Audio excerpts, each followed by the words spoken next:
আমরা ভালো হয়ে যাব। আর আমরা যখন ভালো হবে, আমার সমাজ, আমার পরিবার, আমার রাষ্ট্র ভালো হয়ে যাবে।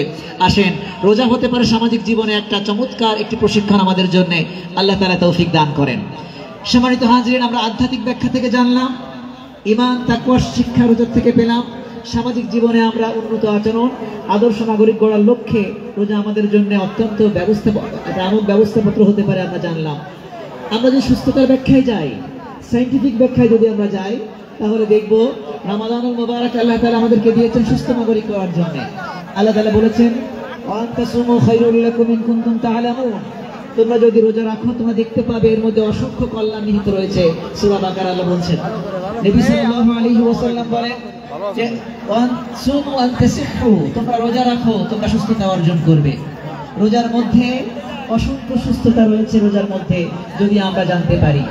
আসেন, রোজা রাখতে হবে কেমন ভাবে? রোজার মধ্যে স্বল্প আহারী হতে হবে, স্বল্প কথা বলতে হবে, স্বল্প বিশ্রাম নিতে হবে, নিজেকে দগ্ধ করতে হবে, নিজের উপরে জ্বলন পূরণ, নিজেকে শোষিত পূরিত করতে হবে, আমার অন্তরাত্মাকে, আমার শরীরকে। আজকে বর্তমানে 21 শতাব্দীতে এসে আমরা যদি জাপানের বিজ্ঞানী ডক্টর লিও সোনারের বক্তব্য, ওনার গবেষণা, ওনার থিসিস যদি আমরা দেখি, তাহলে দেখতে পারবো ফাস্টিং নিয়ে উনি অটোফেজি নিয়ে যা গবেষণা করেছেন, উনি আমার দুনিয়ার বিশ্ব সভ্যতার সামনে মুসলমানদের রোজার বিধানকে গবেষণা করে উনি দেখিয়ে দিয়েছেন। উনি বলেছেন, উনি ওনার গবেষণা প্রমাণিত করেছেন যে আমরা যখন রোজা রাখি, রোজা রাখার কারণে আমাদের শরীরের মধ্যে অসংখ্য মেকানিজম চলছে। আমরা জানি আমাদের শরীরের মধ্যে এমন অবস্থা চলে, প্রতিটি মুহূর্তে আমাদের লিভার 500 প্রকার কাজ করে। আমরা অবাক হই এই গবেষণা দেখে। সম্মানিত হাজিরিন, ডক্টর লিও সোনারি জাপানের বিজ্ঞানী, উনি বলেছেন, আমরা যখন রোজা রাখি, রোজা রাখার কারণে 11টি মাস আমাদের শরীরে যে অতিরিক্ত খাবার আমাদের শরীরে জমা হয়ে যায়, আমাদের রিজার্ভেশনে যে খাবার জমা হয়ে যায়, আমাদের শরীরে যে খাবারের ভিটামিন থাকে, আমাদের অ্যামাইনো অ্যাসিড থাকে, গ্লুকোজ থাকে, প্রোটিন থাকে, এই খাবারগুলো দৈনিক যে খাবার আমরা ভক্ষণ করি, এর চেয়ে অনেক বেশি খাবার আমাদের খাওয়া হয়ে যায়।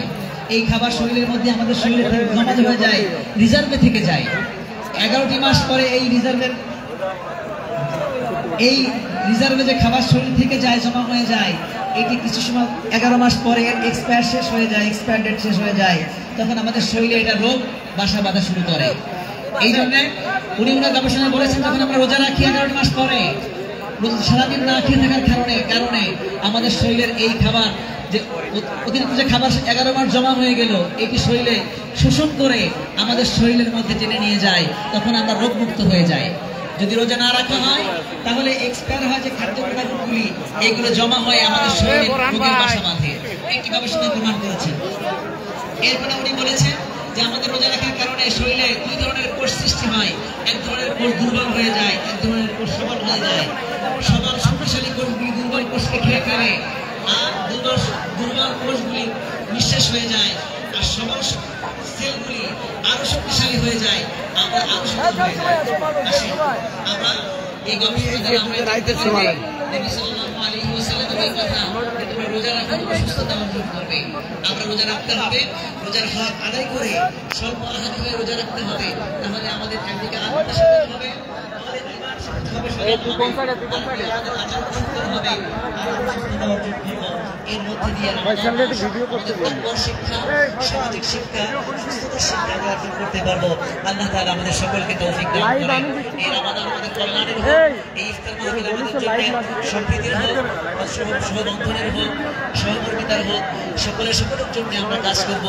আসলে এই প্রত্যয় গ্রহণ করে ইফতার মাহফিল থেকে, ছাত্রদলের ছাত্র ভাইদের এই আয়োজন থেকে আমরা এই প্রত্যয় গ্রহণ করি। সকলে কাঁধে কাঁধে মিলে, সকলে একত্র হয়ে আমরা রমজান উদযাপন করি, সকলের প্রতি আমরা সহযোগিতা জ্ঞাপন করি।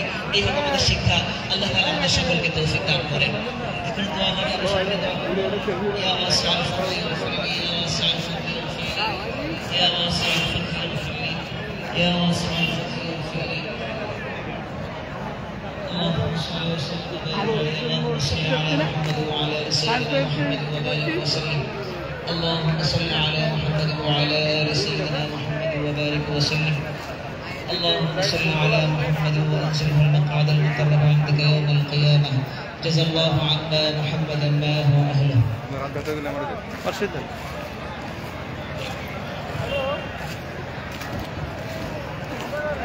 এখন দোয়ার অনুষ্ঠান হচ্ছে, অন্তত এই সময়টুকু আমরা কেউ কথা না বলি প্লিজ। এটা দারুণভাবে ভিডিও করা হচ্ছে এবং আমাদের প্রিয় নেতা সহ তারেক রহমান দেখছেন। আপনারা নিশ্চয়ই বুঝতে পারছেন আমি কি বলতে চেয়েছি। মনা ভাই, মন্টু ভাই সহ উদ্যোক্তার নেতৃবৃন্দ, শিক্ষক মন্ডলী আছে, হুজুর দোয়া পরিচালনা করবে।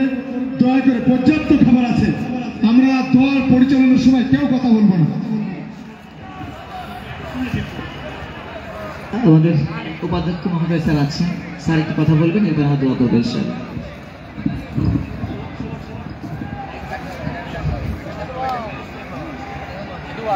বাংলাদেশ জাতীয়তাবাদী ছাত্রদল কর্তৃক সরকারি বিএম কলেজে আজকের এই ইফতার মাহফিলের সম্মানিত অতিথিবৃন্দ, সুধীবৃন্দ, উপস্থিত অন্যান্য সুধীবৃন্দ, কলেজের অন্যান্য শিক্ষক এবং মেহমানবৃন্দ, আসসালামু আলাইকুম ওয়া রাহমাতুল্লাহি ওয়া বারাকাতুহু। আমি কলেজের ভাইস প্রিন্সিপাল, আমি প্রথমেই দুঃখ প্রকাশ করছি। আমি অত্যন্ত ব্যক্তিগত কাজের জন্য আমি যথাসময়ে আসতে পারিনি, কিছুটা দেরি করার জন্য। আপনারা সবাই ভালো আছেন তো? ইফতারের আগে আমরা শুনেছি দোয়া কবুল হয়। আল্লাহ তাআলা আমাদের দেশটাকে যেন কবুল করেন, আমাদের দেশটা যেন ভালোভাবে পরিচালিত হয়, বিশ্বের বুকে আমাদের দেশটি যেন মাথা উঁচু করে দাঁড়াতে পারি, আমরা সকলে মিলে সেই দোয়া করি। আর আরেকটা দোয়া করি, বর্তমান বিশ্বে যে জালেম ইসরায়েল দ্বারা ফিলিস্তিনের অসংখ্য মা বোন সহ অসংখ্য মানুষ নির্যাতিত হচ্ছে, নিহত হচ্ছে। গত 2 দিনে প্রায় 500 মানুষকে তারা অত্যন্ত ঠান্ডা মাথায় হত্যা করেছে। আমরা দোয়া করি আল্লাহ তাআলা যেন ইফতারের পূর্ব মুহূর্তে ফিলিস্তিনের এই মজলুম মানবগুলোকে আল্লাহ তাআলা যেন ওই জালেমদের হাত থেকে মুক্ত করে দেন। আপনাদের সবাইকে ধন্যবাদ জানিয়ে আমার কথা শেষ করছি। আসসালামু আলাইকুম ওয়া রাহমাতুল্লাহি ওয়া বারাকাতুহু ওয়া মাগফিরাতুহু। سيدنا محمد وعلى آله وسلم. اللهم آمين. ربنا فاغفر لنا ذنوبنا وكفر عنا سيئاتنا وتوفنا مع الأبرار. يا رب كريم يا الله.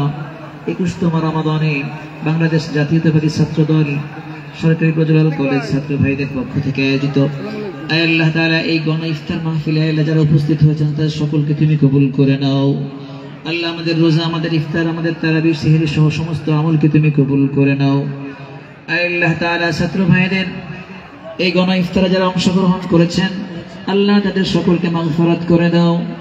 আল্লাহ বিশেষ করে আজকে মনে পড়ে যায় জুলাই আগস্টের গণ বিপ্লবে যে সমস্ত ছাত্র ভাইয়েরা শহীদ হয়েছেন, যারা শহীদ হয়েছেন তাদের কথা বড় আল্লাহ ভাগ্যান্ত মনে আল্লাহ স্মরণ করছি। তাদের সকলকে মাগফিরাত করে দাও, সকল শহীদদেরকে জান্নাতের উচ্চ মর্তবা দান করে দাও। আয় আল্লাহ বিশেষ করে আল্লাহ জনাব তারেক রহমান আল্লাহ বাংলাদেশের প্রিয় গণমানুষের প্রিয় নেতা আল্লাহ তাআলা আমাদের জন্য সব দেখছেন, আমাদেরকে আল্লাহ দূর দেশে থেকে আল্লাহ আমাদেরকে পর্যবেক্ষণ করছেন, সারা দেশের খোঁজ খবর নিচ্ছেন। আল্লাহ তুমি তাকে কবুল করে নাও, তাকে মাগফিরাত করে দাও। আল্লাহ তাকে তুমি হেফাজতকারী হয়ে যাও। আল্লাহ বিশেষ করে আজকের দিনে মনে পড়ে যায় বাংলাদেশের আল্লাহ তাআলা শহীদ প্রেসিডেন্ট জিয়াউর রহমান আল্লাহ তাআলা স্বাধীনতার ঘোষক আল্লাহ শহীদ প্রেসিডেন্ট জিয়াউর রহমানের কথা মনে পড়ে যায়। আল্লাহ তুমি তাকে মাগফিরাত করে দাও, জান্নাতুল ফিরদাউস নসিব করে দাও।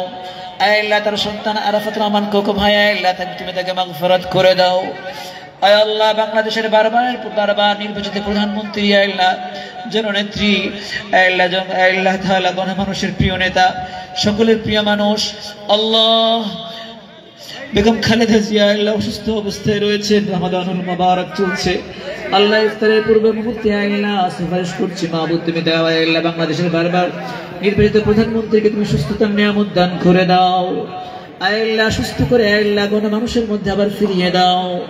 আল্লাহ সকলের মনে একই কষ্ট রয়েছে মাহবুব, সকলের কষ্ট তুমি সামনে রেখে মাহবুব তুমি তাকে সুস্থতার নিয়ামত দান করে দাও। আল্লাহ তাআলা বিশেষ করে এই পরিবারের মধ্যে যারা রয়েছেন আল্লাহ সমস্ত পরিবারের সকল সদস্যবৃন্দকে তুমি কবুল করে নাও। আয় আল্লাহ জনাব তারেক রহমানকে আল্লাহ হেফাজত করো। আল্লাহ তাআলা এমন ভাবে তার সাথে সঙ্গী যারা রয়েছেন আল্লাহ তাআলা প্রিয় নেতারা যারা রয়েছেন আমাদের মধ্যে আল্লাহ সকলকে তুমি হেফাজত করো। আল্লাহ দেশের জন্য, মানবতার জন্য আল্লাহ তাআলা যারা কাজ করে যাচ্ছেন আল্লাহ তাআলা মানবতার জন্য যারা অতন্ত্র প্রহরী হিসেবে কাজ করে যাচ্ছেন, নেতৃত্ব দিয়ে যাচ্ছেন আল্লাহ যারা আমাদের মধ্যে এসেছেন রয়েছেন তাদের সকলকে তুমি কবুল করে নাও। আল্লাহ আমাদের মহানগর থেকে যে সমস্ত নেতৃবৃন্দ এসেছেন, মেহমান বৃন্দ এসেছেন, আমাদের থানা, আমাদের ওয়ার্ড, আমাদের আল্লাহ কলেজের সহ আল্লাহ যত নেতৃবৃন্দ যারা আছেন আল্লাহ, যাদের আয়োজনে আল্লাহ বড় আয়োজন হয়েছে, তাদের সকলকে তুমি কবুল করে নাও। আল্লাহ আমাদের সকলের প্রিয় নেতা আল্লাহ জনাব বকুল ভাই, আল্লাহ গণমানুষের নেতা, সকলের প্রিয় মানুষ আল্লাহ, মানবিক মানুষ আল্লাহ, তার মানবিকতা নিয়ে আল্লাহ কত কাজ সমাজে চলছে, তাকে কবুল করে নাও আল্লাহ। বকুল ভাইকে তুমি সুস্থতা নিরাপত্তা দান করে দাও।